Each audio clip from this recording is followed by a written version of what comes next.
नमस्ते बच्चों। आज हम वास्तविक संख्याओं के बारे में पढ़ेंगे। आज का हमारा टॉपिक है वास्तविक संख्या। इसको रियल नंबर्स भी कहते हैं। इंग्लिश में अगर पढ़ें तो रियल नंबर्स कहते हैं और हिंदी में इसको वास्तविक संख्या कहते हैं।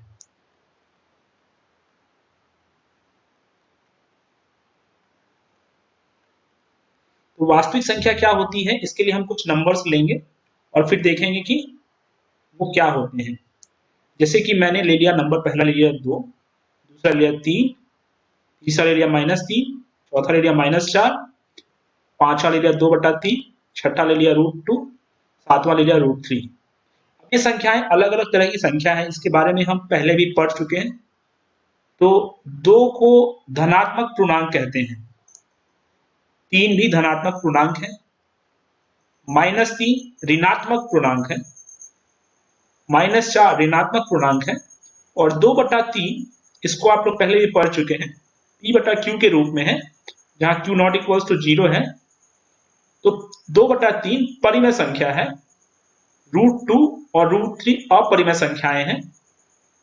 तो इनको अगर हम एक झोले में भरने की कोशिश करें, एक बड़ा सा थैला लाएं और इसमें सबको रख दें। 2 को रख दिया, 3 को रख दिया, -3 को रख दिया, -4 को रख दिया, 2/3 को रख दिया, √2 को रख दिया और √3 को रख दिया। तो ये बहुत बड़ा एक झोला प्राप्त हो जाएगा, जिसको हम लोग वास्तविक संख्या कहते हैं। इन सभी संख्याओं के समूह को वास्तविक संख्या कहते हैं। तो इसमें धनात्मक पूर्णांक, ऋणात्मक पूर्णांक, परिमेय संख्या, अपरिमेय संख्या, दशमलव वाली संख्या, ये सब भी आती हैं। तो दशमलव संख्या भी परिमेय या अपरिमेय संख्या हो सकती है। तो इसी के बारे में ये चैप्टर होगा और इसी के बारे में हम पढ़ेंगे। तो सबसे पहले हम एक लेमा देखते हैं या प्रमेयिका देखते हैं। तो प्रमेयिका के लिए पहले हम इसको डिलीट कर देते हैं। प्रमेयिका के लिए कुछ पहले हम देखेंगे एक भाग के बारे में जान के। जैसे 37 एक नंबर लिया हमने और इसको 5 से भाग देना है। तो 37 कितने बार में आता है, पढ़ना चालू कीजिए। 5 एकम 5, 10, 15, 20, 25, 30, 35 और 40। तो ये 35 और 40 के बीच 7 बार में आता है 35। तो हमें 2 शेष बच जाता है। तो जो 2 शेष बच जाता है उसको कैसे लिखेंगे, 37 इक्वल्स टू 5 × 7 + 2। तो भाज्य इक्वल्स टू भाजक इंटू भागफल प्लस शेष, ये हम लिखते हैं ना। तो भाज्य क्या है, यहाँ पे 37 है, भाजक है 5, भागफल है 7 और शेष है 2। अगर हम इसी को 39 या 39 को 5 से भाग देंगे तो कितना आएगा बच्चों, बताओ जरा आप। तो बताइए। तो ये भी 7 बार में भाग लगेगा, 35 ये आएगा और 4 शेष बच जाएगा। तो इसको लिख सकते हैं 39 भाज्य इक्वल्स टू 5 × 7 + 4, 5 × 7 + 4। तो ये जो यूक्लिड साहब थे, यूक्लिड एलिमेंटस थे जो, उन्होंने कहा था एक यूक्लिड की प्रमेयिका दी, यूक्लिड की विभाजन प्रमेयिका दी, जिसमें उन्होंने कहा कि अगर दो धनात्मक पूर्णांक लिख लीजिएगा, 2 धनात्मक पूर्णांक a और b हो तो उनके लिए 2 अद्वितीय पूर्ण संख्याएं q और r इस प्रकार मिलती हैं कि 2 धनात्मक पूर्णांक a और b हो तो उनके लिए 2 अद्वितीय पूर्ण संख्याएं q और r ऐसी मिलती हैं कि a equals to bq plus r होता है, b into q plus r होता है, जहां पे r जो है वो 0 से बड़ा या बराबर लेकिन b से छोटा होता है। ये आपको समझने में थोड़ा सा दिक्कत हो सकता है, लेकिन मैं इसको बार बार आपको समझाऊंगा कैसे लिखा जा रहा है। तो a equals to B Q plus R बोलते हैं। जैसे 37 और 5 दो संख्याएं थी हमारे पास, 37 और 5 दो संख्याएं थी। इनके लिए 37 इक्वल्स टू 5 इंटू 7 हमें ऐसी संख्या मिली, 7 प्लस 2।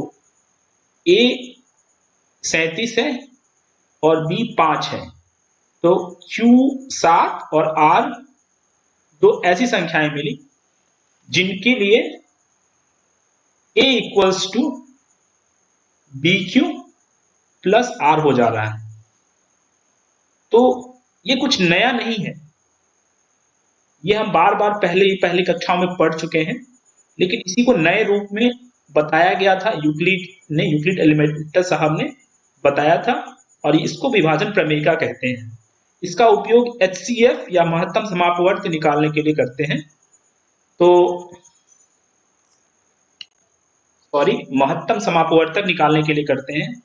तो महत्तम समापवर्तक कैसे निकालेंगे वो भी हम देखेंगे। इसको पहले मैं मिटा देता हूं।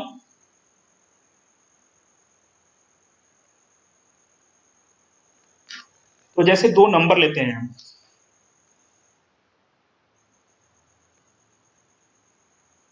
455 और 42, ये आपके एग्जाम्पल में भी दिया हुआ है। तो अगर हम पहले 455 को 42 से भाग दें तो कितने आएंगे?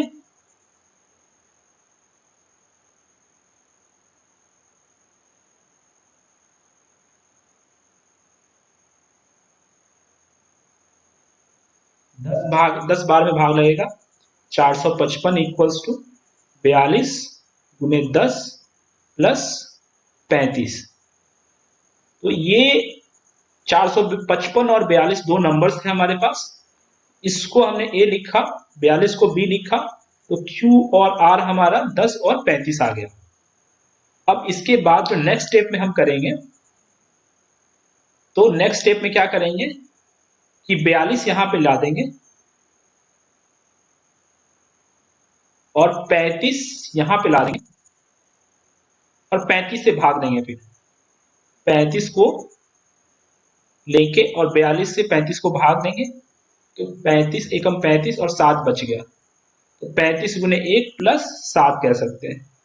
अब इसके बाद अगले स्टेप में क्या करेंगे कि 35 यहां ले आएंगे इक्वल्स टू 7 गुने 7 यहां ले आएंगे, तो 7 गुने 5 कर सकते हैं और 0।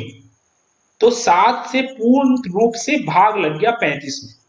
तो ये 7 जो है वही एचसीएफ है, एचसीएफ ऑफ 455 और 42। तो 455 और 42 का महत्तम समापवर्तक जो है वो 7 है। इसको फिर से बताएंगे कैसे किया हमने।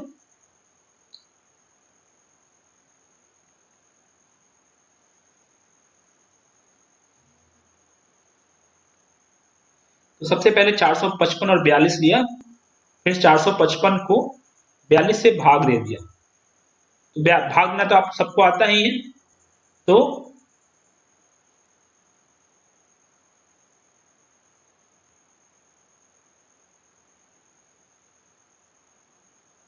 455 इक्वल्स टू 42 गुने 10 प्लस 35। अब ये 42 को हम इस तरफ लाते हैं, इक्वल्स टू लिखते हैं और 35 से भाग देते हैं 42 को, तो 35 गुने 1 प्लस 7 कर सकते हैं। फिर 35 को यहां लाते हैं और 7 को भाजक बनाते हैं, तो भागफल क्या आ जाएगा 5 और से 0 आ जाएगा। देख लीजिए 35 7 7 5 35, तो ये हो गया आपका 7 से 35 में पूर्ण रूप से भाग लग गया। तो यही इन दोनों का महत्तम समापवर्तक हो गया 455 और 42 का महत्तम समापवर्तक आपका 7 हो गया। इसको और भी एग्जांपल लेंगे और फिर करेंगे, लेकिन आप स्टेप्स याद रखिए कि जो भाजक है, पहले स्टेप में जो भाजक है वो दूसरे स्टेप में भाज्य हो जाता है, और जो पहले स्टेप में शेष है वो दूसरे स्टेप में भाजक हो जाता है। तो भाजक भाज्य हो जाता है और शेषफल भाजक हो जाता है। इसका उपयोग करके हम लोग महत्तम समापवर्तक निकालते हैं।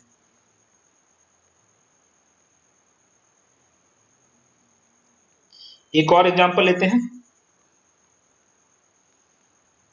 135 और 225 का। तो ये एग्जांपल में हम लेंगे तो 225 को पहले 135 से भाग देंगे तो ये एक बार में आएगा 90 बच जाएगा। 5 में से 5 गया 0 और 12 में से 3 गया 9 तो 90। तो 225 को लिख सकते हैं 135 गुने 1 प्लस 90। अब 135 नीचे में भाज्य हो जाएगा और शेषफल जो था वो भाजक हो जाएगा। 90 इंटू 1 प्लस, इसको 45 लिख सकते हैं, 90 के 90 प्लस 45। देख सकते हैं 90 को 135 के लिए लेंगे, 135 को 90 से भाग देंगे तो एक बार में आएगा ये 90 और 5 और ये 13 में से 9 गया 4। फिर 90 इस तरफ गया और फिर 45 इंटू 2 प्लस 0। जब शेष 0 बच जाता है उसी समय हम अपना अगला स्टेप खत्म कर देते हैं और HCF वहीं पे निकल जाता है। तो ये 45 इसका HCF है। आप इसको चेक भी कर सकते हैं। 45 135 को 45 से भाग दीजिए तो 3 टाइम्स में 135 आएगा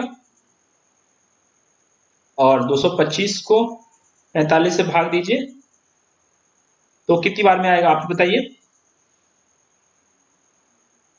कर पा रहे हैं?